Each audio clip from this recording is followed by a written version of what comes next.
video thằng có sarkar thằng mình chỉ mấy cái bộ cái này cái campaign suing cái tê kan truyền đằng tê kan campaigners tê tu point min poi soi te po kan lo nei te ya mi ri ro te po kan lo nei te so la chuan hai dam khadila in sarkar tha hian kan bu tran nan la li so tu soi kalla ti so le to su ati kha kan ri ro kan vong re na tu ma ti lo kal to in sui vak vak emoถ้าเตียงลำตองค้ากันเรืออมลบะตัวนักใจเราส่วนเมื่อที่นี่ติดตักหินที่เรากันติดตัวเรื่องนี้ดิบนาโรเรื่องพันตอนัวติดส่วนเล็กเราสมัครส่วนกันเข้าเรื่องอันนี้ที่กันสวยด้วยที่มีFIR เทลุเทนักเตะสาลินนั่นเนี่ยก็ตัดเตะจุงส่วนลูกเราเทลบะsarkar khan court ro re na khan in ro thina kan nei lo ba chu bangin tu boy kalai emo tu boy thar emo awm ne ro chuan chu chuan ama ko pan lai azon mai tur ani ten kan ma abi takin in than do na to te tu na an se me ma kan media awang yan etia in pu thin na hian kan nam politik ati bảo rồi đấy em mày số bằng in ati ăn thứ đấy rồi đi cái nên suy đều dễ tổ đó nè thu địch anh ấy chuan áp buộc khăn tuar mai tu rồi ati glo này chuan áp buộc tu khăn tuar mai tu rồi zalen ta cái cái đồ soi nó ngót mai ram đi ati lo ba ấy chú cái quả zam mai mai ngon tổ lo thì soi đó đến về cái câu mà ni mình có thì làm ngắm xí lo ba đôi sẽ tất cả tan sẽ chung mi về đi cái suy swap dễ to đó này số bằng in tin te phim kulturin cái trả lo cả political transfer hi develop from kan dua lo te lo mà ni chuan tu dang ni senin ama ro chu politic awanga transfer le to te ero chu an chung chang chu sak takin kan rel be lo thei don lo ani ten kan official ki song dia zalen na an ne ya tu na transfer zalen takin an zalen nei mang se kadwa kan zalen lo lu tu ka opinion poll la ka ko kan mai dan ka soi nam lo ke mani mai kan lo sarkar na tok te chung poi opinion poll an ngai dan a soi chuk thamam to chu tiang chuan sarkar na tok te zalen na dan vein ang me ka sarkar na tok ten anti lo tur chin aram ri ang mai ni kan du zong soi te kan du lo zong soi te kan tran zong lo soi te kan rai ni khatiang a zalen taka kanam lo chuan kan rama hian politic dik ông thầy đón lo anh ấy số bằng chuan số cao là thọc tê tuần ma ang khan chết tất cả xiêm suy cần đủ lo ba giờ lên na in này ang âm phát tất cả ram lên nam ta nên man cần đủ anh ấy minister tin officer complaint box like suggestion box cần đã đó na cái ta hian mi tin này rồi na cần này tê soi sel cần đủ tê còn theo thầy anh ấy chú takin kan lo entry na tin online na ti thầy đàn po kan lo man don ani ka soi le tu ri chu ni za chu kan ti tu kan private song le pani kan buan su kan wa ami han buan nan yan a ran pa wa na pa hole mo sarkar na ka ko khom kan tum le mo ba hun a heka so bang department zong e to na asoi tur hi lo chin chia lo bo zui ha ni sela zia a in fiat ti ne ro chuan a ro zui vat tho do ni pa han na chuan an sum din mu a se em ti kan fi a special drawing facility le ways and means te overdraft te mangin engem chen kan kal trong ani an ram hi report asangin apung kan pe ngaya sakata vai bel se zali vel salary le pension hakala ngaya abang ni tebem to mai chu tiang chuan ya bangin RBI point kan sarkar chu warning aron petagiala tuna kan ro chum turahi budget ning moi mai ani boxia so bangswan financial year thar percent turki year of consolidation in so he na tumatan kan mang phot dona khat ichu mi pui e mani din pun kan siam phan na tan min pese kan dua project lian le thil poi mokte khat chung chuan kan ti rum thei dong lo ani ama ro chu chu ti chung chuan kan mai poi mo per chu kun na thok tu te an ni a so kun na thok tu te thai thar so thing le im le marsa le mun pia emi pali hi a minimum rate puamin kan le yang ti kan in tiam ni chu kan thu tiam chu kan bo sui thal dona kan budget te kha tam lo ma selangin aning no e tran po hian kan ti thei donin kan in fia chu wang chuan en khai thar chi tu te song song kan red ana frau andu song an frau thela kan red ai thaso an mania rem phian na ro man lo siam thei ni chuan an zale poka chu chu tun sarkar thara kan ti khasak ber tu the finance department ahian SADP tan vai bel sa soma da that ania e ye thule ma chuan khoi che mi alo tur ani apa thumna chuan budget siam chung chang e November tha kha budget pu sai hon ani der to a kan tlai khet to a chu ti chung chuan ti thei alo min kan ria kan minister tin te hi an department san thep anen todan tu a road be ziatin kan nei be ani chu minister tin te kan pe vek dona chu medium chu chuan ta chop ni lovin ngai ko chan pa po ni lovin kha kan policy kan lo duang tau sa mang khan an minister san thep kanen ko dona budget pa ngai kum tin mai angai le angai nei re re bot hi ani loba tuna kan budget thar tu ri chu ZPM policy oriented budget ani kan be sia so bangin mi pui nan vote chu kan policy thania kan manifesto kan vote ani ka ti lo tin an dua tu nei na min pe ni so bang chuan department ni administer chep te kai fuai na mai pui mo in budget siam dan ka ngai ri mo in ZPM policy team zone budget Russian Turin ke chadu bo ani in kan budget ahian don financial year thara transwan share koptik si do ni kan budget ahian share koptik lo atam lu to kan le budget tura kan pass te ai tam tak atakin le kan balai don ti khereng chumin lan moinan kher thiam berin kan da kan CSDP te po atam thiam berin kan da lan moi kan do revised estimate ain or budget estimate ain revised estimate alo claim do ya actual alo claim ne do ya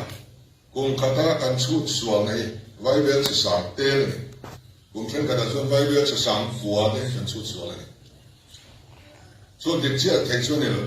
ama ro su vai bel si sang tel tela kum tin chu dik lo kum fuwa tu ri ani ring lo so bangin kan ni am amin kan lama en ma ke ni so kan se dong lo kan tu din mun tak kan chia che mo kan thak che mo lang chuak thei tu ring ma se hi department ti anon siam kan be sia atira kan han pas ho dial le atopa kan pas lo ang thil thang tam tak lo om supplementary demand mga soi ho na po hon to si lo ba include lian le duak chin hi ei kan ram finance and ko na yan ti le siam that kan du ni ten sarkar sum mani mi ma ta na lo la da kan lo pa lo ani chuan action lak ngai lo bin mani lo in chin fel hat tu rin kan ni fiat tir ho ani apalina chuan resource mobilization committee kan din dona ei arang thayang perin na tho tir kan tum ani chuan aron khoi tur chu pakhan na chuan austerity measures in ren chem da enai nge sum kan ser te la tur ti aron tianga chu da chuan ke mani home minister ho hi kan kal ba sadone ma kan floi lo ni antina chief minister in 2004 palia sortia pali kan bana pali dal kan la ko minister ten pali an kol thea pali an chokam pani an la kol thea MLA ten pani an chok thea pani kan bana nga pakhat an chok to ten MLA zong ta na kar thar le hi ti to ani bokam ten minister kin ten kay potiamin motor thar kan le non lo alui ala tremem lamin kan khia sarkar thar banga motor le thar sia hi atul na kan femelo subangin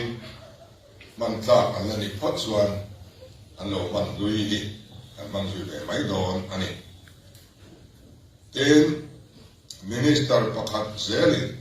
kar pakhat le spare pakhat an ko thaya chuba chu an ko tur ani bangla kan lo dona bangla lo dona pian yan furnishing en mo che dam tak ma athar an tha khem china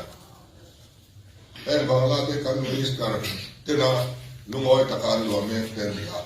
furnishing ti chu an ti lo aw mangam yan kan samang oi molaya alo pel he de mo thuam thanai mo lo pa ani ro chuan chu su thu ranin aw manga furnishing lam re ren yan an mani dam chen an nei beka thap tu chumi huna kom chu ti za nuwa thap tu ti awm sa beka chumi an chuan akal ve mai tu ani ti chuan minister bangla mai ni lo sarkar building zone soba furnishing hi furniture hi katina thap ahuna zo siam beka thap tu ani namdam siam pan tu ani lo chu ahun zela kan ko ka tha group lo min unlike period alo to pa khan ata to lin ti tur an tani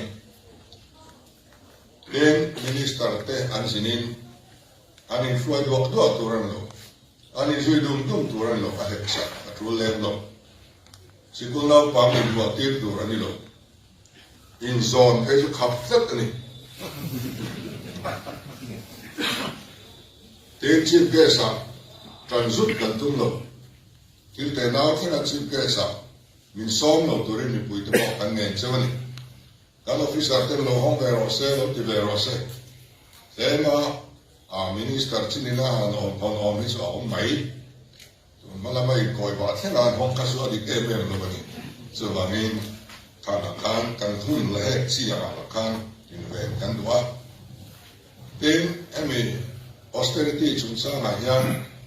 cái mani ma kan floi do na official ten min zui kan be si ni kan official zong an entitled chin la ro se cái po ka entitled chin chu chen khat po bang lo na phet ka entitled lo chu chen khat po hi la don lo chu wang kan official te point an entitled chin a lu ngoi sila an entitled pa local pa an lo om ni chuan lo in chin fel bat turin kan in fiat tira ayen thatu kan da dong ani ta hian chu bang chuan mani chan ho ba lo ti local emo kan om ni chuan ai chu action kan la ha zot don ani ten mi pui hrim po in ren turin kan cha lua en te tuite tilen po ram pachia kan nia in ren thiar turin kan in sa ani ten resource mobilization here austerity measures baka manpower assessment aron khoi telanga kan mi fin mo da lai department an tam lu tuk ngai rin dai lo lu tuk khang rong som kha an lo zil tel bok don ai kal jong song le mani post lo om mek jong song January tharau mai ron report vek tu ania a justification ne environment ai kal Allah environment mani post lo wan om ai kal jong song kha ti re thei ani khelo lo lo thei lo thi nam ve ni kan fia so bang chuan a justification ne anon thei lu vek nga a committee hian lo en dik dong ani in this investment an khoi telo rule lo sarkar sum se na exam ni on chu chuanin hei chu outsource che ni hei chu privatize che ni ti te anon sir chianga chu me ni thei tu chuan department som somi January tha thar ro main functioning and non-functioning asset and the young anon thei lu tu ani bok ani What order to sound of Anna? What order issue to the low tranto some song and cancel down the Pakatma? Chata came top three or say. Am I also quality and then don quality chia to be like a table. The PMs are current way and chia up to me. Tuna work order and pay some songi dan bo sia pay ani de feka restricted tender de feka pay ni dan lo pay ni so ti chung suan na lo tan to suan ti boy kan tum lo amaro su work order issue to na lo la tan lo an omani suan chung song su stay ma tu Work order del lo na lo thok ten on chuan stay bok tu ren abin taken saski ahian finance department train single nodal agency an sum to transfer rep ani to ano man suwa to su an man suwa to ina omanga a balance an laman lo zong kha no report vek tu Sasuan sarkar ina tua pe ani. Then restricted tender reng pakhat ma Chief Minister approval lalabin di mialo tu ani. Paruna anti-corruption measures kan nai poi mo ni. Lok aita hi tuam sak kan dua. Maro situ na din thar kan en hian tuam Sak chi ni nge ni lo ki kan en fia pop don ni. Then CBI ne na General Consent aran ki yang bering kan pengal mok dona. Kan nam project song and dicturing monitoring committee kan din dona. Chu sarkar le ZPM ho tu te chok yan nan dik don. Zoram mi pui song ai o Kim, so that's what I'm doing. Recognized party dinner trying to cut help and on two young. NGO trying and on two young. MKC trying to cut, MPF trying to cut. So we put our money. So we can run project and dig to a condolani. And money put to young quality control division he. And man thei turin kan siam bok dona technical support pe turin party sarkar an dolwa mi pui sarkar alo pian ta ni so bang chuan mi pui sarkar ani sia chu kan monitoring committee hian tilan ani na dona so mi the chuan project to true an tona contractor khan a huna lo zo lo thei lo ta sila environment huna zo chu mi huna chuan ka so hong eti za hian tin ti huamin mu lo lau em nan di le ni sia ena tinia huna hian an so thei lo chu bang chuan at san an ena he committee ya MNA party Congress party song song mai dan kan la vek don ni ai hom vek don chu mi te chuan ipo se sak de wangu an ti lo chuan en contract nga hi khat ma kan ko se dong ke revise estimate hi su committee box chuan revise sak de te mu an ti ni lo chuan chen khat po revise ani ngai to don lo ki ka kha soi le do po ani ten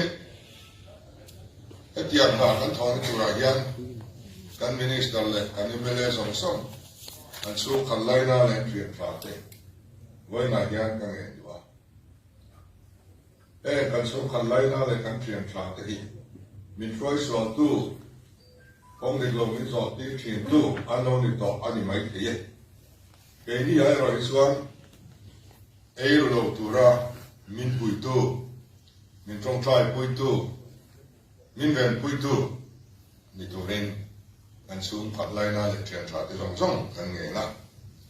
kan party workers long song po chu tiang su chuan kan nge na kan official song song te po chu tiang ri ru min put pui ma min la pui tu ren kan du a kan official te cooperation te lovin so ka ta te lo di country a chu bangin dik taka kan ni tin na kan thot la kan du a NGO le program song song rồi ổn đó kan nen ko ka kan NGO te kan ko kan te chuan e ru na ko ma hian an ti thei to chu ti deu ka to chu dei nan ku taw ve si la ba min fin so tu min dom tu min trong trai sa tu atan an tran kai em do na tin mi pui mi mir ni zo ram mi pui mi mir hian lem na hi to ko i trăng ho kan sa ba hian thil hi atok te to ni tura kan puya ka so bok chu ni pasarina chuan hun man ni ko ran ko ya kun kan man ti ke pe ma bi dam ya kan he to de lo me a ko khop mai ko ran in mar ko to so ka ya azui amai ahun taka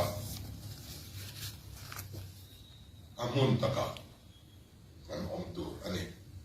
eme tan yang biometric attendance system ni department ni to na tang na lo ne ya introduce but lo tu chal to ani ten officer in kalda bongwa en chi ba on tu ne lo mi fing rong bo hi pathian rong bo na ya sarkar na kan to hi mi pui rong bo ni cham pathian rong kan bo le sumi su in chal tu rin kan in sa ani Pariang nga chuan state marketing law kan din dona ay rang takin kan din dona an na pui ber chu fai public ani dona stable supply chain te an tianga in kan sai kar processing te skill development entrepreneurship kan ti song song a very efficient kan thila kai noi song song ne khan e marketing law hian ma dona ni Pagwana chuan boundary committee kan din ma lang ram ria buena o be le din chop chung chung a trulo a thalo to le chang hian kan len bua sai tu re ta po hianin we ai im theyang perin kan fuai ko ten anan duanga so na triple SP le SEDP board chairman tu ani in resource mobilization department ni chairman tu re department pui din angai lo hemitan yan resource mobilization department ni lo min resource mobilization committee kan ne ma chu chan te kher to so pakanda chuan right to public service act kan lo pass to kha ataka manghal turin department tin te mala hal turin kan sa bok ani ato bera chuan rilo thì ta sẽ tin cần đông cần đâu đó cần trả lại thế thì ra thì mẹ lệ nương đấy đâu các phòng mẹ thì sản xuất vật vất là ngay em biết tao thì cần vật sự to cùng đâm dòng sông anh thì phao đó này thì tập rất in em nhà nhân mau làm cả cái exercise act linh lai để có áp dụng làm men thôi during mà cái là trong một đó anh ấy ở đây khác song khác priority is a số mà mình được anh quan trọng anh ấy đối với cái soi thân thì số mà ta này là khi nào vào sẽ thắc anh ấy cũng là cùng thật số mà cái priority cái quan lại đó anh ấy thế mình thì cuối tiên này thế nào nhá thì cuối dòng xong trong trai á chẳng mấy lâu lắm cuối tuổi lên thì tập rất in để xóm chưa Christmas và New Year liếm tặng lệ tham luận cả mang tuổi lên đủ sáng đa là cái chữ